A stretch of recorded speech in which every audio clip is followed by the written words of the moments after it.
ریاض، آج کام پر نہ جاؤ؟ اس نے جوتا پہنتے ہوئے چونک کر میری طرف دیکھا۔ اس کے ماتھے پر ہلکی سی شکن ابھری۔ کیوں؟ خیریت تو ہے نایاب؟ صبح صبح کیسی باتیں کر رہی ہو؟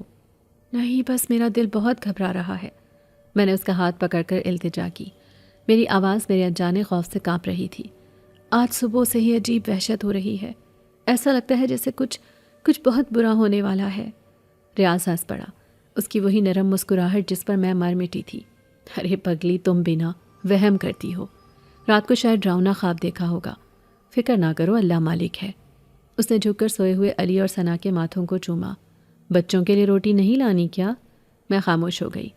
اس کے پاس میری ان گھبراہٹوں کا کوئی جواب نہیں تھا اور میرے پاس اس کی منطق کا، مگر میں اسے کیسے سمجھاتی کہ یہ وہم نہیں تھا۔ آج کی صبح واقعی مختلف تھی۔ چھت کی سیاہ شام میں ایک ایسی سردی اتر آئی تھی جو نہ ہوا کی تھی نہ رات کی۔ یہ ایک اندرونی سردی تھی جو میری ہڈیوں میں سرایت کر گئی تھی۔ جب میں فجر کے لیے اٹھی تو مجھے لگا جیسے گھر کے ہر کونے سے سانس رک گئی ہو۔ دیواروں پر پڑی مٹی کی تہ میں اچانک نقوش بننے لگے تھے، ایسے نقوش جو میں نے پہلے کبھی نہیں دیکھے تھے، جیسے سینکڑوں چھوٹے قدموں کے نشان جو صبح تک نہ تھے۔ دیگچی کے پاس پڑا چولہا خاموش تھا، مگر اس کے آس پاس کی ہوا میں ایک ہلکی سی سرسراہٹ گردش کر رہی تھی، جیسے کسی نے خاموشی سے کوئی پرانا راز ہونٹوں تک لایا ہو۔ اور سب سے عجیب بات، گلی کے کتے جو عام طور پر فجر کی اذانوں کے وقت ساتھ مل کر شور مچاتے تھے، آج وہ ساکت رہ کر کھڑے آہستہ سے ہماری چھت کی طرف دیکھ رہے تھے اور پھر خوفزدہ ہو کر دبک گئے تھے۔ ہماری مرغیاں جب پانی پینے آئیں تو ان کے پر جیسے کسی انجانے خوف سے سکڑ گئے اور وہ وہیں رک گئی۔ میں نے ریاض کو یہ سب بتانے کی کوشش کی، مگر اس نے میری بات ہنسی میں اڑا دی۔ وہ دروازے سے باہر نکل گیا اور میں اسے گلی کے موڑ تک دیکھتی رہی جب تک وہ نظروں سے اجھل نہیں ہو گیا۔ میرا دل اب بھی کسی اندیکھے اندیشے کے بوجھ تلے دب رہا تھا۔ میرا ریاض، وہ تو فرشتہ صفت انسان تھا۔ اس کے جانے کے بعد میں وہیں چوکھٹ پر بیٹھ گئی اور ماضی کی یادوں میں کھو گئی۔ میرا اس دنیا میں ریاض کے سوا تھا ہی کون؟ نہ ماں نہ باپ، یتیمی کا زہر پی کر بڑی ہوئی تھی۔ دور کے کسی رشتہ دار کے گھر میں کام بھی کرتی اور ان کی جھڑکیاں بھی سہتی۔ ریاض ہمارے محلے میں نیا آیا تھا۔ وہ مجھے اکثر دیکھتا، میں سر جھکائے پانی بھرنے جاتی، وہ مجھے دیکھ کر مسکرا دیتا۔ اس کے چہرے پر ہمیشہ وہ نرم مسکراہٹ رہتی تھی جو بچپن سے اس کا خاصہ تھی۔ وہ محلے کا سب سے ایماندار آدمی تھا، جو کچھ کماتا پہلے اللہ کا حصہ نکالتا، پھر اپنا خرچ۔ کسی کے آگے ہاتھ پھیلانا اس کی غیرت کو گوارا نہ تھا۔ اس نے میرے رشتہ داروں سے میرا ہاتھ مانگا اور وہ تو جیسے جان چھڑانا چاہتے تھے فوراً ہاں کر دی۔ ریاض نے مجھ سے نکاح کر کے مجھے صرف بیوی نہیں بلکہ ایک مکمل خاندان دیا تھا۔ وہ میرا شوہر، میرا باپ، میرا بھائی، میرا واحد سہارا تھا۔ اس نے مجھے عزت دی، مجھے اپنی ملکہ بنا کر رکھا۔ ہمارا یہ چھوٹا سا کچا پکا مکان میری جنت تھا۔ وہ ایک چھوٹے سے سامان لوڈنگ کے ٹھیکے پر کام کرتا تھا۔ صبح سویرے بازار جاتا، وزن اٹھاتا، ڈبے لگاتا اور دوپہر تک کام ختم کر کے لوٹتا۔ اپنے بیوی بچوں کی خاطر ڈھیروں کوشش کرنے کے بعد تھکا ہارا گھر آتا۔ میں ہمیشہ اس کے لیے ٹھنڈا پانی لیے دروازے پر کھڑی ملتی۔ وہ مسکرا کر مجھے دیکھتا تو میری دن بھر کی تھکن اتر جاتی۔ میں کہتی تھی کہ اگر ریاض کا دن اچھا گزرا ہو تو رات کا چولہا بھی خوشبو دیتا ہے، یعنی پھر وہ کچھ اچھا پکانے کے لیے لاتا تھا، کبھی سبزی، کبھی تھوڑا سا گوشت اور کبھی بچوں کے لیے جلیبیاں۔ بچوں کی ہنسی اس کے لیے سب کچھ تھی۔ وہ اپنی زندگی میں خوش اور مطمئن تھے۔ وہ اکثر محلے کے مسکین پڑوسیوں کی چھوٹی چھوٹی مشکلات چھپا کے حل کر دیتا تھا۔ کسی بیوہ کو راشن ڈلوا دیا، کسی یتیم بچے کی فیس بھر دی اور کسی کو پتہ بھی نہ چلنے دیا۔ وہ کہتا تھا، نایاب، نیکی ایسے کرو کہ دوسرے ہاتھ کو خبر نہ ہو۔ میں سوچتی تھی اتنا اچھا انسان، اللہ نے اسے صرف میرے لیے ہی بنایا ہے، مگر میں نہیں جانتی تھی کہ میری خوشیوں کو کسی کی نظر لگ چکی تھی۔ وقت گزرتا گیا، دوپہر ڈھل گئی، عصر کا وقت ہو گیا، مگر ریاض نہیں آیا۔ اب میری گھبراہٹ حد سے بڑھنے لگی۔ وہ کبھی اتنی دیر نہیں کرتا تھا۔ میں بار بار دروازے تک جاتی، گلی میں جھانکتی، مگر وہاں ویرانی تھی۔ بچے بھی جاگ گئے تھے اور بابا کی رٹ لگا رہے تھے۔ میں نے انہیں بہلا پھسلا کر روٹی کا سوکھا ٹکڑا دے دیا، مگر میری اپنی بھوک مر چکی تھی۔ وہی سردی اب میرے پورے وجود پر قابض تھی۔ گھر کی دیواریں مجھے گھور رہی تھیں۔ چھت مجھے کچھ زیادہ ہی بھاری محسوس ہو رہی تھی، جیسے اس پر کوئی ہے، کوئی چل رہا ہے۔ میں نے وہم سمجھ کر سر جھٹک دیا، مگر یہ وہم نہیں تھا۔ باہر گلی کے کتے ایک بار پھر چھت کو دیکھ کر عجیب طرح سے غرانے لگے۔ میں نے خوفزدہ ہو کر دروازہ اندر سے بند کر لیا۔ یا اللہ خیر! میرا دل زور زور سے دھڑک رہا تھا۔ میں نے جائے نماز بچھائی اور دعا کے لیے ہاتھ اٹھا دیے۔ ابھی میں دعا مانگ ہی رہی تھی کہ دروازے پر زور زور سے دستک ہوئی، اتنی شدت سے کہ جیسے کوئی دروازہ توڑ دے گا۔ میں سہم گئی۔ کون ہے؟ میں نے لرزتی آواز میں پوچھا۔ بھابھی بھابھی جلدی چلیں۔ باہر سے محلے کے ایک لڑکے شیدے کی آواز آئی۔ اس کی سانسیں پھولی ہوئی تھیں۔ میں نے جلدی سے دروازہ کھولا۔ شیدہ ہانپ رہا تھا، اس کا چہرہ پسینے میں شرابور تھا۔ کیا ہوا شیدے؟ ریاض ٹھیک تو ہے نا؟ وہ کچھ نہ بولا، بس میری طرف دیکھتا رہا۔ پھر اس نے جو کہا اس سے میرے پیروں تلے سے زمین نکل گئی۔ بھابھی بازار میں بڑا حادثہ ہو گیا ہے، ریاض بھائی۔ وہ جملہ پورا نہ کر سکا مگر اس کی آنکھوں نے سب کہہ دیا۔ میں ننگے پاؤں بازار کی طرف بھاگی۔ بچے گھر میں اکیلے روتے رہ گئے۔ میں دیوانہ وار بھاگ رہی تھی۔ بازار پہنچتے ہی میرے قدم وہیں جم گئے۔ وہاں لوگوں کا ہجوم تھا، چیخو پکار مچی تھی۔ عورتیں، مرد، بچے سب ایک طرف بھاگ رہے تھے۔ میں نے ہجوم کو چیرا اور سامنے کا منظر دیکھ کر میری دنیا تاریک ہو گئی۔ ایک بڑا ڈبہ جسے کرین سے نیچے اتارا جا رہا تھا ٹوٹ کر گرا پڑا تھا۔ لوگ چیخ رہے تھے، کوئی ایمبولنس کو فون کرو، ارے کوئی ہمت کرو، ہٹاؤ اس کو۔ مگر وزن اتنا زیادہ تھا کہ کوئی ہلانے کی سکت نہیں رکھتا تھا۔ میری نظریں ریاض کو تلاش کر رہی تھیں۔ یا اللہ، میرا ریاض کہاں ہے؟ میں نے ایک آدمی سے پوچھا۔ اس نے افسوس سے میری طرف دیکھا۔ بہن تم ریاض کی بیوی ہو؟ میرا دل ڈوب گیا۔ ہاں میں اس کی بیوی ہوں، وہ کہاں ہے؟ اس آدمی نے کانپتے ہاتھ سے اس دیو ہیکل ڈبے کی طرف اشارہ کیا۔ اس کے نیچے۔ نہیں یہ نہیں ہو سکتا۔ میں چیخنے لگی۔ میں اس ڈبے کی طرف بھاگی مگر لوگوں نے مجھے پکڑ لیا۔ ایک بوڑھے دکاندار نے مجھے بتایا، بیٹی آج صبح سے ہی مال زیادہ آیا تھا، مزدور کم تھے، وہ کرین سے مال اتار رہے تھے کہ اچانک رسی ٹوٹ گئی۔ نیچے ایک بچہ اپنی ماں سے ہاتھ چھڑا کر بھاگ آیا تھا، عین اس ڈبے کے نیچے۔ ریاض نے یہ منظر دیکھا تو اس نے فوراً قریب کھڑے اس بچے کو دھکا دیا۔ بچہ سیدھا سڑک کنارے جا کر گرا اور بچ گیا، اسے خراش تک نہ آئی۔ مگر قسمت نے کچھ اور طے کیا تھا۔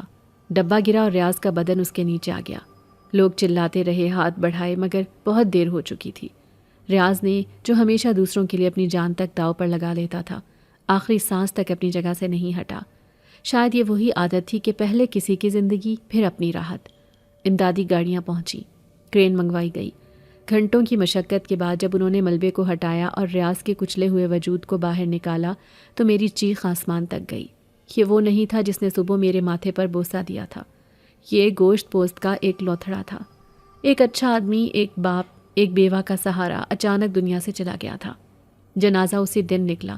لوگ مجھے پکڑ کر گھر لائے۔ محلے کی عورتیں میرے پاس جمع ہو گئیں۔ کوئی دلاسا دے رہا تھا، کوئی صبر کی تلقین کر رہا تھا، مگر مجھے کچھ سنائی نہیں دے رہا تھا۔ میری دنیا، میری کائنات، میرا سب کچھ تو اس سفید چادر کے نیچے سو رہا تھا جو صحن کے بیچ میں رکھی تھی۔ میں نایاب، نام کی نایاب مگر قسمت کی کمیاب۔ کافور کی وہ مخصوص مہک جو زندگی کے خاتمے کا اعلان ہوتی ہے میرے نتنوں سے ٹکرا کر میرے دماغ کو سن کر رہی تھی۔ میں نے کانپتا ہوا ہاتھ بڑھایا اور اس کے سر چہرے کو چھوا۔ وہ چہرہ جس پر ہمیشہ نرم مسکراہٹ رہتی تھی آج ساکت تھا، پتھرایا ہوا۔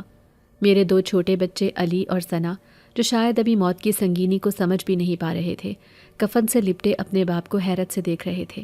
علی بار بار اس کا ہاتھ پکڑ کر کہتا، بابا اٹھو، دیکھو ثنا رو رہی ہے۔ مگر بابا کیسے اٹھتے، وہ تو بہت دور جا چکے تھے۔ لوگوں نے مجھے پیچھے ہٹانا چاہا مگر میں وہیں جم گئی۔ میرا دماغ ایک ہی نقطے پر اٹک گیا تھا، ایک ہی خوف میری ہڈیوں میں سرایت کر گیا تھا، اب کیا ہوگا؟ میں ان پڑھ، بے ہنر، یہ دو معصوم جانیں جو میری گود میں ہیں، ان کا پیٹ کیسے بھروں گی؟ وہی جملہ جو صبح سے میرے دل میں تھا اب میرے لبوں پر آ گیا، پہلے سرگوشی میں، پھر ایک چیخ میں۔ اب میرے بچوں کو کون روٹی دے گا؟ یہ سوال، یہ نوحہ صرف میرے حلق سے نہیں نکلا تھا، یہ اس بوسیدہ گھر کے در و دیوار سے ٹکرا کر وہیں ٹھہر گیا تھا، اور شاید یہ الفاظ اس گھر کی چھت پر بیٹھی ان اندیکھی مخلوقات نے بھی سن لیے تھے جن کے وجود سے میں آج صبح تک بے خبر تھی۔ ریاض کو دفنا دیا گیا، لوگ چلے گئے، محلے کی عورتیں جو مجھے دلاسا دے رہی تھیں ایک ایک کر کے اپنے گھروں کو لوٹ گئیں۔ پیچھے رہ گئی میں، میرے دو بھوکے پیاسے یتیم بچے، اور یہ مکان جس کی چھت اب مجھے آسمان کی طرح اونچی اور ناقابل رسائی نہیں بلکہ کسی بھاری اور اندیکھے بوجھ کی طرح اپنی ہی بنیادوں پر جھکی ہوئی محسوس ہو رہی تھی۔ وہی سردی جو اس منحوس صبح میری ہڈیوں میں اتری تھی اب اس گھر کا مستقل مقدر بن چکی تھی۔ ریاض کے جانے سے صرف چھت نہیں چھنی تھی، اس گھر کی روح پرواز کر گئی تھی۔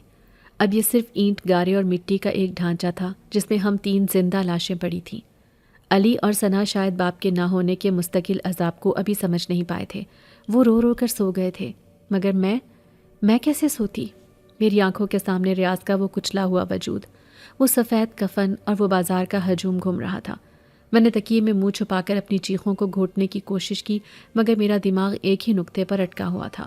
کل کیا ہوگا؟ کل جب یہ بچے جاگیں گے اور روٹی مانگیں گے تو میں انہیں کیا دوں گی؟ پہلے چند دن تو محلے والوں کے رحم و کرم پر گزر گئے۔ کوئی سالن بھیج دیتا، کوئی روٹیاں۔ لوگ تعزیت کے لیے آتے، صبر کی تلقین کرتے اور جاتے ہوئے چپکے سے میرے ہاتھ میں چند 100 روپے تھما دیتے، مگر یہ کب تک چلنا تھا؟ تعزیت کے دن ختم ہوئے، لوگوں کی آمد و رفت کم ہوئی اور پھر ہمارے گھر کے چولہے نے بھی ٹھنڈا ہونا شروع کر دیا۔ ریاض کی تھوڑی بہت جمع پونجی جو اس نے کسی برے وقت کے لیے رکھی تھی، وہ اس کی تدفین اور سویم کے خرچے میں ہی اٹھ گئی۔ اب میرے ہاتھ بالکل خالی تھے۔ گھر میں آٹے کا آخری دانہ بھی ختم ہو گیا۔ میں نے بچوں کو پانی پلا کر سلانے کی کوشش کی، مگر بھوک کی آگ پانی سے کب بجھتی ہے۔ علی جو 5 سال کا تھا، تھوڑا سمجھدار تھا، وہ میرے پاس آیا۔ اماں بھوک لگی ہے، بابا کب آئیں گے؟ وہ روٹی لائیں گے؟ اس کا معصوم سوال میرے دل پر ہتھوڑے کی طرح برسا۔ میں اسے کیا بتاتی کہ تمہارا باپ اب کبھی نہیں آئے گا، وہ اب صرف تصویروں میں یا ہماری یادوں میں آئے گا۔ میں نے اسے سینے سے لگا لیا۔ بیٹا، بابا اللہ جی کے پاس گئے ہیں، وہ وہاں سے ہمارے لیے بہت کچھ بھیجیں گے۔ مگر میرا دل جانتا تھا کہ یہ جھوٹا دلاسا ہے۔ ثنا جو ابھی صرف 2 سال کی تھی، وہ تو بس بھوک سے رو رہی تھی۔ اگلے دن میں نے ہمت کی۔ ریاض کی غیرت کا واسطہ دے کر میں کسی کے آگے ہاتھ نہیں پھیلا سکتی تھی، مگر میں اپنے بچوں کو بھوکا مرتے بھی نہیں دیکھ سکتی تھی۔ میں نے برقع پہنا اور کام کی تلاش میں نکلی۔ میں ان پڑھ تھی، کوئی ہنر میرے پاس نہیں تھا۔ میں صرف گھروں میں جھاڑو پونچھا یا برتن مانجھ سکتی تھی۔ میں نے محلے کی سب سے امیر حاجن بوا کے دروازے پر دستک دی۔ وہ ریاض کی بہت عزت کرتی تھی۔ انہوں نے مجھے دیکھا، افسوس کیا، مگر جب میں نے کام کا کہا تو ان کا ماتھا ٹھنکا۔ نایاب بی بی، تو ابھی عدت میں ہے، ابھی سے کام کاج، لوگ کیا کہیں گے؟ میں نے ہاتھ جوڑ دیے۔ حاجن بوا، لوگوں کی باتوں سے میرے بچوں کا پیٹ نہیں بھرے گا، آپ بس مجھے کام دے دیں، میں چپکے سے آ کر جایا کروں گی۔ انہوں نے کچھ دیر سوچا، پھر کہا، اچھا چلو کل سے آ جانا، برتن دھو لیا کرنا۔ میں خوشی خوشی واپس آئی کہ چلو کچھ وسیلہ تو بنا۔ مگر اس رات جب میں گھر پہنچی تو پڑوسن نے بتایا کہ حاجن بوا نے کسی اور کو کام پر رکھ لیا ہے۔ اس نے کہا کہ بیوہ عورت کو گھر میں رکھنا ٹھیک نہیں، پتہ نہیں کیسی نظر ہو، کیا نحوست ساتھ لے آئے۔ یہ سن کر میں وہیں دہلیز پر گر گئی۔ یا اللہ، کیا تیری زمین پر ایک بیوہ اور اس کے یتیم بچوں کے لیے کوئی جگہ نہیں؟ ریاض کے بعد گھر میں فاقے پڑ گئے۔ بچے دن بھر بھوکے رہتے اور میں خود رو رو کر سو جاتی۔ میں نے گھر کا جو تھوڑا بہت سامان تھا، ریاض کی ایک پرانی گھڑی، میری شادی کے 1-2 جوڑے، سب بیچ کر چند دن گزارا کیا، مگر وہ پیسہ بھی ختم ہو گیا۔ اب حالت یہ تھی کہ 2 دن چولہا نہیں جلتا تھا۔ بچے بھوک سے نڈھال ہو کر میرے سینے پر سر رکھے پڑے رہتے۔ میری آنکھوں کے آنسو بھی اب خشک ہو چکے تھے۔ میری ساری دعائیں، میری مناجاتیں سب بے اثر جا رہی تھیں، اور ان سب سے بڑھ کر اس گھر میں میرا دم گھٹنے لگا تھا۔ ریاض کے جانے کے بعد وہ انجانی سرسراہٹیں، وہ دیواروں پر بننے والے نقوش، وہ رات کو چھت پر قدموں کی چاپ، وہ سب بہت واضح ہو گیا تھا۔ پہلے ریاض کا وجود ایک ڈھال تھا، اب وہ ڈھال ہٹ چکی تھی، اور میں ان اندیکھی قوتوں کے سامنے بالکل بے بس تھی۔ مجھے لگتا تھا وہ مجھے دیکھ رہے ہیں، میری بے بسی پر ہنس رہے ہیں، میرے بچوں کے رونے کی آوازیں سن رہے ہیں۔ راتوں کو جب سب سو جاتے تو میں چھت پر جا کر آسمان کو دیکھتی اور دعائیں مانگتی کہ کوئی مدد آ جائے، کوئی وسیلہ بچ جائے۔ مجھے لگتا تھا کہ اس چھت پر کھلے آسمان کے نیچے میری دعا جلد قبول ہوگی، لیکن ایک رات کچھ الگ ہوا۔ آج فاقے کا 3را دن تھا۔ علی بخار میں تپ رہا تھا اور ثنا بھوک سے رو رو کر بے حال ہو چکی تھی۔ میرے پاس انہیں دینے کے لیے پانی کے سوا کچھ نہیں تھا۔ میرا کلیجہ پھٹ رہا تھا۔ میں بچوں کو اس حالت میں دیکھ کر پاگل ہو رہی تھی۔ میں اٹھی اور دیوانہ وار سیڑھیاں چڑھ کر چھت پر چلی گئی۔ آج کی رات بہت سرد تھی۔ چھت پر ٹھنڈی ہوا چل رہی تھی، آسمان پر گہرے بادل چھائے ہوئے تھے، چاند بھی جیسے منہ چھپا گیا ہو۔ میں اکیلی بیٹھی آنسو پونچھ رہی تھی کہ اچانک سامنے والے کونے سے سرسراہٹ کی آواز آئی، وہی جانی پہچانی سرسراہٹ جو اب مجھے خوفزدہ کرتی تھی۔ پہلے تو میں سمجھی بلی ہوگی جو اکثر ہمارے کچے آنگن میں آ جاتی تھی۔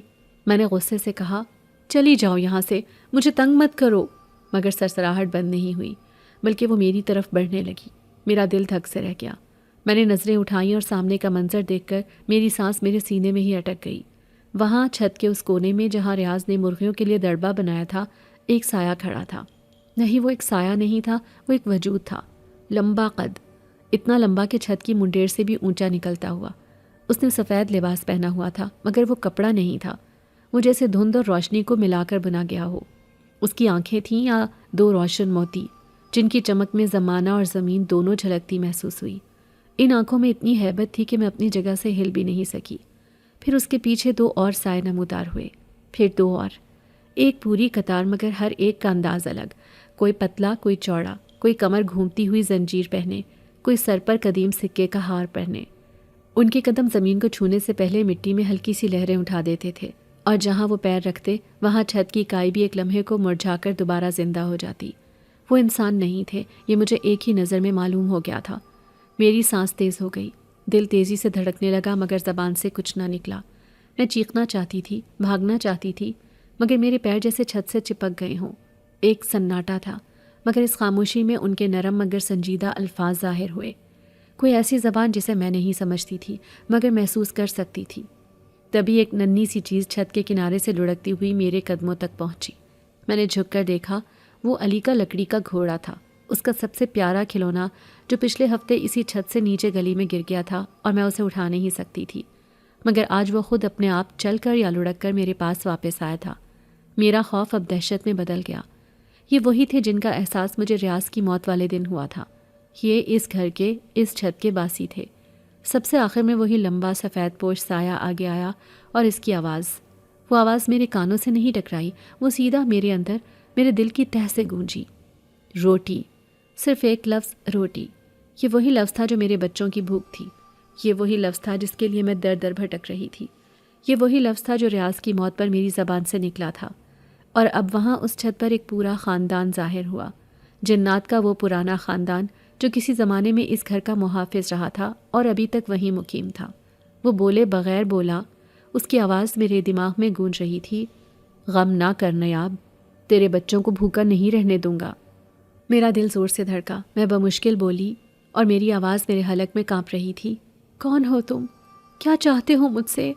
سایہ جیسے مسکرایا، حالانکہ اس کا چہرہ واضح نہیں تھا، بس روشنی کی ایک لکیر ابھری۔ میں اس چھت کا پرانا باسی ہوں، میں اس گھر میں کئی برس پہلے آباد تھا اپنے خاندان کے ساتھ۔ جب انسانوں نے یہاں قبضہ کیا تو ہم نے خاموشی اختیار کر لی۔ ہم یہاں رہتے آئے ہیں تم سے پہلے اور تمہارے شوہر سے بھی پہلے۔ میں پیچھے ہٹنے لگی، مجھے لگا یہ مجھے اور میرے بچوں کو مار ڈالیں گے، مگر وہ پھر بولا، اس کی آواز میں اب نرمی تھی، ڈرو مت، ہم تجھے نقصان نہیں دیں گے۔ ہم وہ ہیں جنہیں لوگ امیر جنات کہتے ہیں، ہمارے پاس وہ سب ہے جو دنیا میں کم ہے۔ تمہارے شوہر کی نیکی اور تمہاری بے بسی نے ہمیں پکارا ہے، ہم تمہارے آنسو مزید نہیں دیکھ سکتے، بس تو دعا مانگ، ہم ذریعہ بن جائیں گے۔ یہ الفاظ میرے دماغ میں کسی گہرے کنویں میں گرتے ہوئے پتھر کی طرح گونجتے رہے، اور پھر خاموشی چھا گئی۔ وہ لمبا سفید پوش سایہ اور اس کے ساتھ ہی وہ سب کے سب جیسے آئے تھے ویسے ہی غائب ہو گئے۔ نہ کوئی دھواں تھا، نہ کوئی آہٹ، بس وہ تھے اور پھر وہ نہیں تھے۔ چھت پر صرف میں اکیلی رہ گئی، اس ٹھٹرتی ہوئی سردی میں اپنے خوف سے کانپتی ہوئی۔ میرے رونگٹے کھڑے ہو چکے تھے۔ کیا یہ سچ تھا، یا بھوک، غم اور تنہائی نے میرے دماغ کو معاف کر دیا تھا؟ کیا میں پاگل ہو گئی تھی؟ میں نے کانپتے ہاتھوں سے اپنا چہرہ رگڑا، نہیں، یہ خواب نہیں ہو سکتا۔ وہ آنکھیں، وہ چمک، وہ آواز جو میرے اندر گونجی تھی، وہ سب بہت حقیقی تھا۔ امیر جنات، اس چھت کے پرانے باسی۔ میں الٹے قدموں سیڑھیوں کی طرف بھاگی، مجھ میں اتنی ہمت نہیں تھی کہ ایک لمحہ بھی وہاں مزید رکتی۔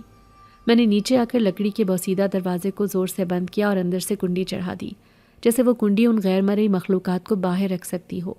میں بھاگ کر اس چارپائی پر گر گئی جہاں علی اور ثنا ایک دوسرے میں دب کے سو رہے تھے۔ میں نے ان دونوں کو اپنے بازوؤں میں بھینچ لیا۔ میرا دل اتنی زور سے دھڑک رہا تھا کہ مجھے لگا میری پسلیاں توڑ کر باہر آ جائے گا۔ یا اللہ، یہ کیا امتحان ہے؟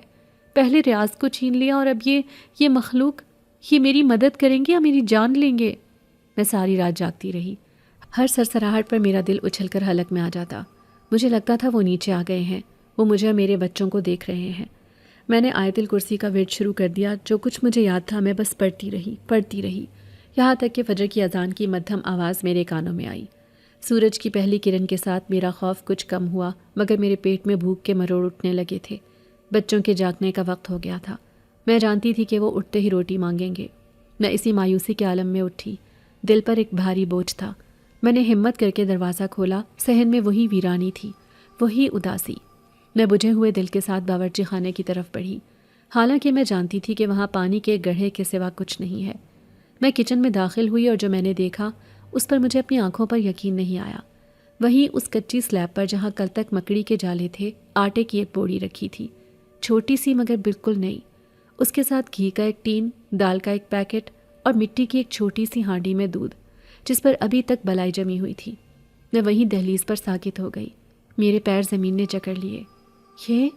یہ کہاں سے آیا؟ میں نے تو دروازہ اندر سے بند کیا ہوا تھا۔ میں نے لرزتے ہوئے قدم آگے بڑھائے۔ میں نے آٹے کی بوری کو چھوا۔ وہ حقیقی تھی۔ میں نے دودھ کی ہانڈی کو دیکھا، وہ تازہ تھا۔ میرا دل خوف اور ایک انجانے تشکر کے ملے جلے جذبات سے بھر گیا۔ وہ سچ کہہ رہے تھے، وہ واقعی یہاں تھے۔ میرے ذہن میں پہلا خیال یہ آیا کہ یہ حرام ہے، یہ جنات کا دیا ہوا کھانا ہے اور میں یہ اپنے بچوں کو نہیں کھلا سکتی۔ میں نے پیچھے ہٹنے کے لیے قدم اٹھایا، مگر اسی لمحے اندر کمرے سے علی کے کھانسنے کی آواز آئی اور پھر ثنا کی باریک سی رونے کی آواز۔ اماں، بھوک! یہ لفظ میرے دل پر لگا۔ میرا سارا خوف، سارا وہم، ساری شریعت ایک طرف ہو گئی اور ممتا دوسری طرف۔ میرے بچے بھوکے تھے اور میں ان کے سامنے یہ رزق نہیں ٹھکرا سکتی تھی، چاہے وہ کسی بھی ذریعے سے آیا ہو۔ میری آنکھوں سے آنسو بہہ نکلے۔ میں نے ہاتھ اٹھا کر آسمان کی طرف دیکھا۔ یا اللہ، تو گواہ رہنا، میں یہ اپنے بچوں کے پیٹ کی آگ بجھانے کے لیے کر رہی ہوں، تو مجھے معاف کر دینا۔ میں نے جلدی سے ہاتھ منہ دھویا، آٹا گوندا، میرے ہاتھ کانپ رہے تھے۔ میں نے چولہا جلایا جو کئی دنوں بعد روشن ہوا تھا۔ جب توے پر روٹی پڑی اور اس کی سوندھی خوشبو گھر میں پھیلی تو مجھے لگا جیسے اس گھر میں زندگی لوٹ آئی ہے۔ میں نے جلدی سے دال چڑھائی اور دودھ گرم کیا۔ میں روٹیاں بناتی جا رہی تھی اور روتی جا رہی تھی۔ جب میں گرم روٹی اور دودھ کا گلاس لے کر بچوں کے پاس پہنچی تو ان کی آنکھوں میں جو چمک آئی وہ میری زندگی کا کل اثاثہ تھی۔ انہوں نے جس طرح روٹی پر ہاتھ مارا جیسے مدتوں کے بھوکے ہوں، وہ منظر دیکھ کر میرا کلیجہ شک ہو گیا۔ وہ کھا رہے تھے اور میں انہیں دیکھ کر مسکرا رہی تھی، مگر میرے آنسو تھے کہ تھمنے کا نام ہی نہیں لے رہے تھے۔ آج میرے بچوں نے پیٹ بھر کر کھایا تھا۔ علی کا بخار بھی کچھ کم لگ رہا تھا۔ اس دن کے بعد سے یہ معمول بن گیا۔ ہر دوسرے دن فجر کے وقت جب میں اٹھتی تو باورچی خانے میں راشن موجود ہوتا، کبھی آٹا، کبھی چاول، کبھی سبزیاں اور کبھی تو بچوں کے لیے پھل بھی ہوتے۔ وہ اتنی خاموشی سے یہ سب رکھ کر جاتے کہ مجھے کبھی ان کی آمد کا احساس تک نہ ہوتا، بس وہ چیزیں وہاں موجود ہوتیں۔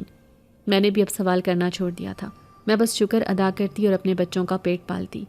ریاض کے جانے کے بعد جو ویرانی میرے چہرے پر چھا گئی تھی وہ اب کچھ کم ہونے لگی تھی۔ بچوں کے گالوں پر بھی سرخی لوٹ آئی تھی۔ میں نے گھر کی صفائی ستھرائی شروع کر دی، خاص طور پر چھت کی۔ میں ہر روز چھت پر جا کر جھاڑو دیتی، اس کونے کو صاف کرتی جہاں میں نے انہیں پہلی بار دیکھا تھا۔ یہ میرا ان کو شکریہ ادا کرنے کا طریقہ تھا۔ میں اب چھت پر جانے سے ڈرتی نہیں تھی، مگر میں نے انہیں دوبارہ کبھی نہیں دیکھا تھا۔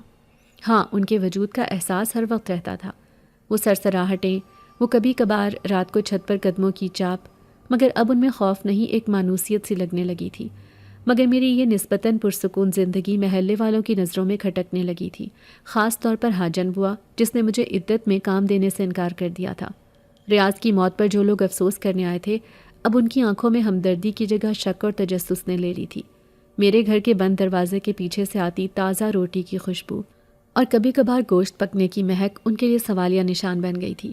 ایک دن میں صحن میں کپڑے دھو رہی تھی کہ حاجن بوا کا دروازہ کھٹکا۔ میں نے برقع اوڑھا اور دروازہ کھولا۔ وہ اندر آ گئیں۔ ان کی تیز نظریں پورے گھر کا جائزہ لے رہی تھی۔ ماشاءاللہ، نایاب لگتا ہی نہیں کہ تم بیوہ ہو، چہرے پر تو نور آ گیا ہے اور ماشاءاللہ گھر سے بھی اچھی خوشبویں آ رہی ہیں۔ لگتا ہے اللہ نے تمہاری غیب سے سن لی ہے۔ ان کا لہجہ میٹھا تھا مگر طنز سے بھرا ہوا۔ میرا دل دھک سے رہ گیا۔ میں نے جلدی سے کہا، جی حاجن بوا، وہ اللہ ہی ہے جو رازق ہے، وہ اپنے بندوں کو بھوکا نہیں رکھتا۔ انہوں نے اپنی آنکھیں چھوٹی کیں جیسے میری بات کا یقین نہ آیا ہو۔ ہاں وہ تو ہے، مگر اللہ بھی وسیلہ بناتا ہے نا۔ آخر اتنا راشن پانی کہاں سے آ رہا ہے؟ میں نے تو سنا تھا تم کام ڈھونڈ رہی ہو۔ اب میرا لہجہ سخت ہو گیا۔ حاجن بوا، آپ فکر نہ کریں، میرا اللہ میرے بچوں کے لیے وسیلے بنا رہا ہے۔ آپ کو اس سے کیا غرض کہ وہ کہاں سے آ رہے ہیں؟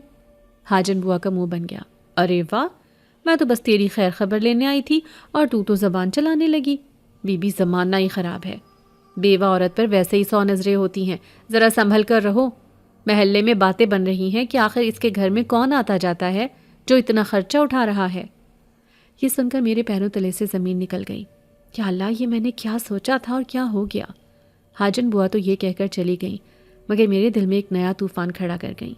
رات کا کھانا کھانے کے بعد بچے تو سو گئے، مگر میری آنکھوں سے نیند کوسوں دور تھی۔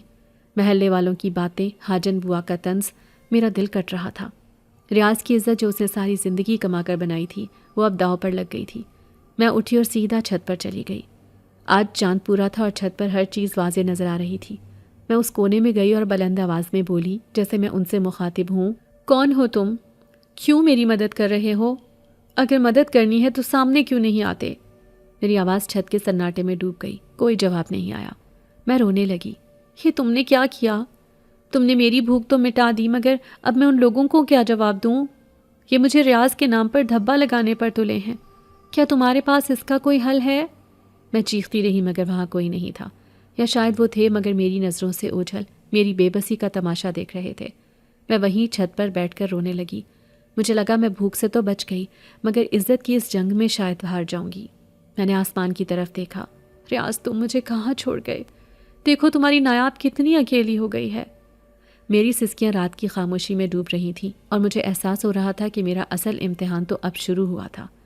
میں چھت کی ٹھنڈی نم مٹی پر سر رکھے رو رہی تھی، اپنے مقدر پر، اپنی بے بسی پر اور اس اندھے کی مدد پر جو میرے لیے ایک نیا عذاب بن گئی تھی۔ بھوک کا عذاب ختم ہوا تو عزت کا امتحان شروع ہو گیا۔ میں نہیں جانتی کہ میں کب تک وہاں پڑی روتی رہی، مگر اچانک وہی مخصوص سردی جو ان کی آمد کا اعلان ہوتی تھی میرے رگو پے میں اترنے لگی۔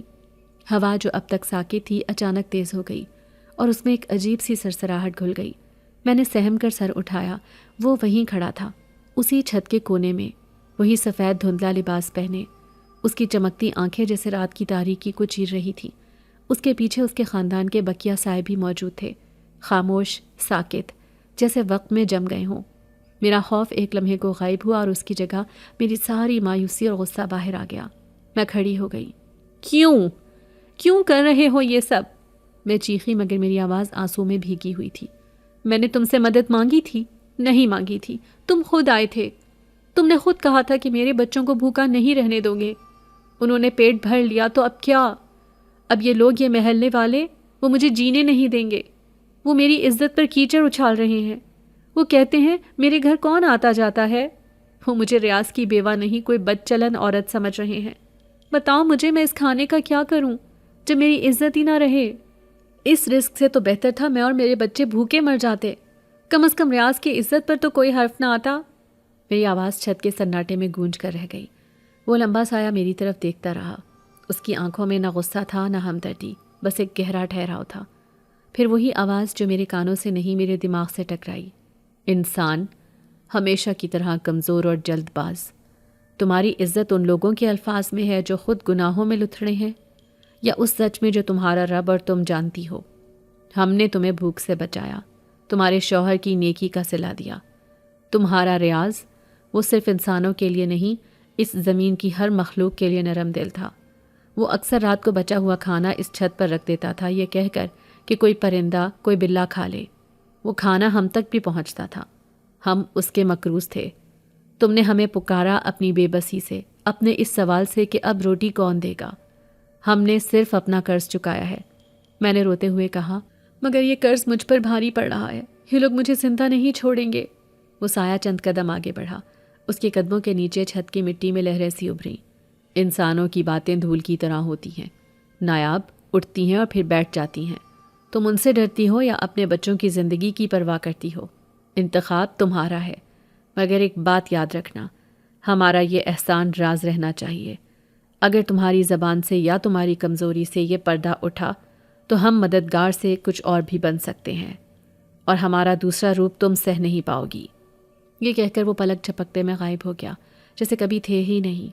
میں وہیں چھت پر گر گئی، خوف اور بے بسی سے کانپتی ہوئی۔ انتخاب میرا تھا اور میں انتخاب کر چکی تھی۔ مجھے اپنے بچوں کو زندہ رکھنا تھا، چاہے اس کی قیمت کچھ بھی ہو۔ میں نیچے آئی مگر اب میرے دل پر ایک نیا بوجھ تھا۔ یہ صرف جنات نہیں تھے، یہ قرض خواہ تھے، اور ان کی دھمکی حقیقی تھی۔ اگلے کئی ہفتے اسی طرح گزر گئے۔ فجر کے وقت رزق باورچی خانے میں موجود ہوتا، میں اسے پکاتی، بچوں کو کھلاتی اور گھر کا دروازہ بند کر کے بیٹھ جاتی۔ میں نے لوگوں سے ملنا جلنا بالکل ترک کر دیا۔ کوئی دروازے پر دستک دیتا تو میں بہانہ کر کے ٹال دیتی، مگر میں جتنا پردہ ڈال رہی تھی لوگوں کا شک اتنا ہی بڑھ رہا تھا، خاص طور پر حاجن بوا۔ وہ تو جیسے میرے پیچھے ہی پڑ گئی تھی۔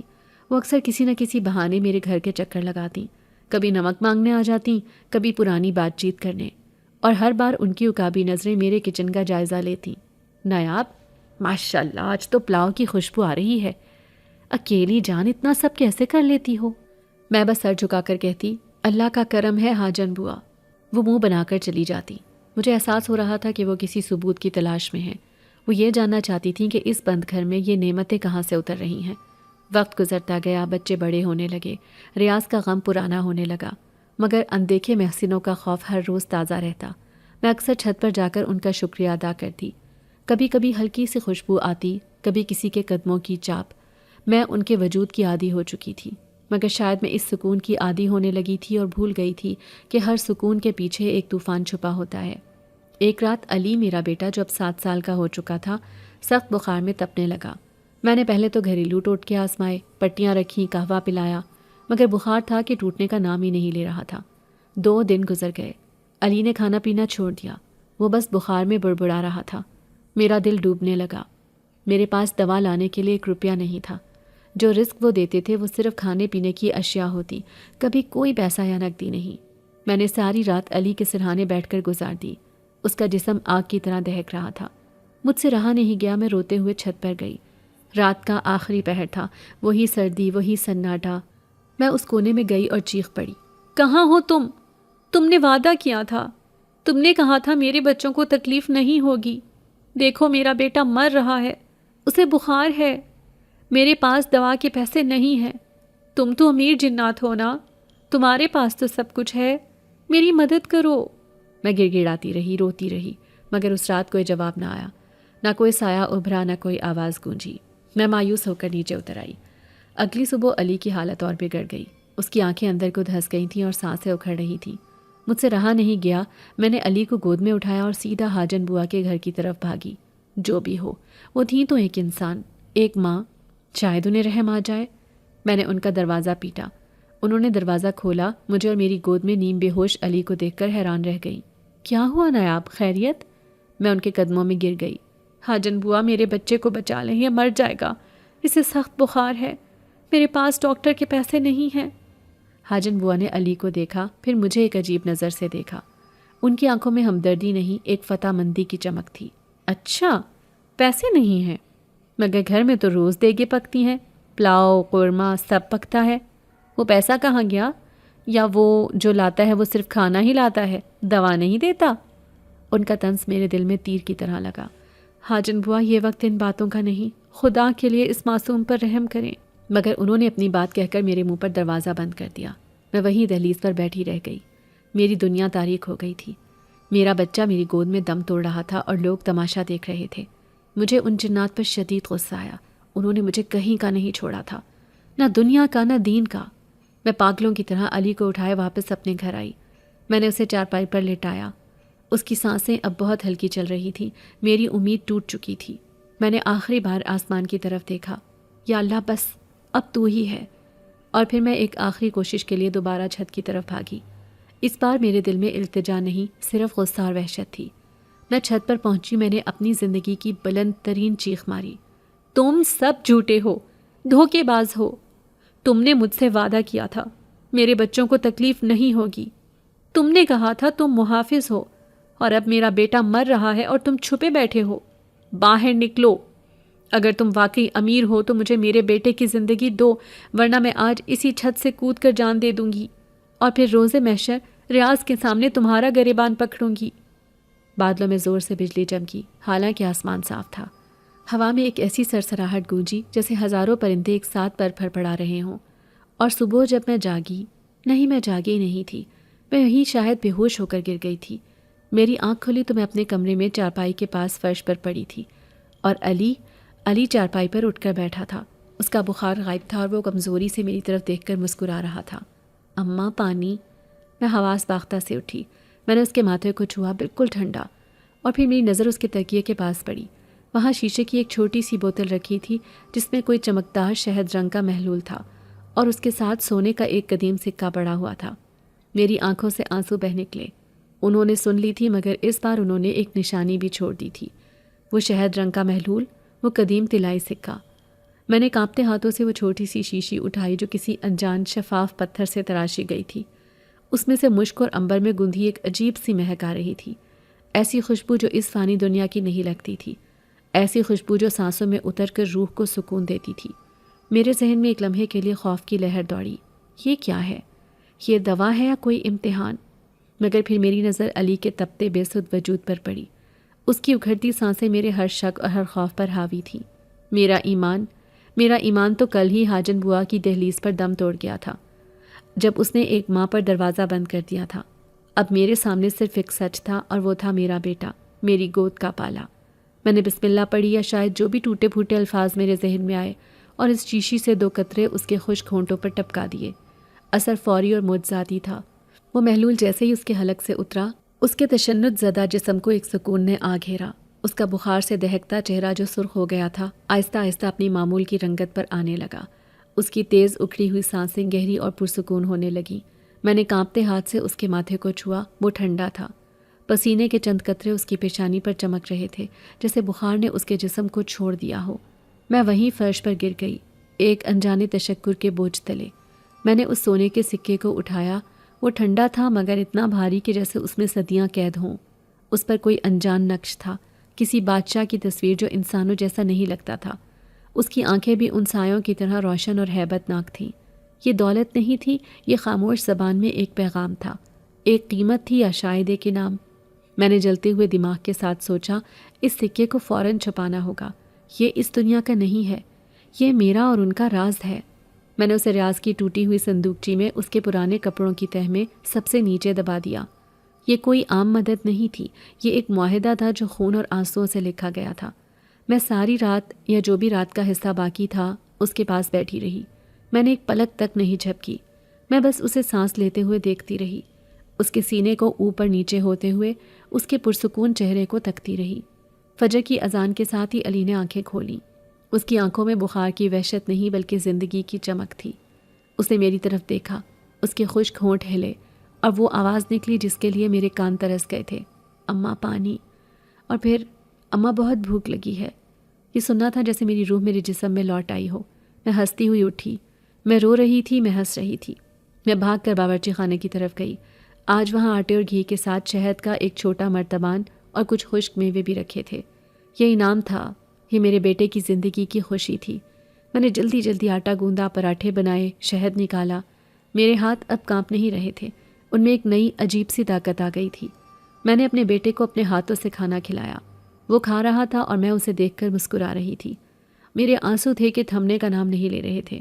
آج کئی دنوں بعد میرے گھر کے دروازے پر خوشی نے دستک دی تھی، بھلے ہی وہ کسی اندیکھے پراسرار ذریعے سے آئی تھی۔ ابھی شام ہونے میں کچھ وقت تھا کہ دروازے پر وہی منحوس دستک ہوئی۔ میں نے دروازہ کھولا، حاجن وہ اندر داخل ہوئیں۔ ان کے چہرے پر ایک عجیب سی مسکراہٹ تھی، جیسے وہ کسی بری خبر کی تصدیق کرنے یا شاید میری بربادی کا آخری منظر دیکھنے آئی ہوں۔ کیوں نایاب، کیا خبر ہے؟ بچہ کیسا ہے؟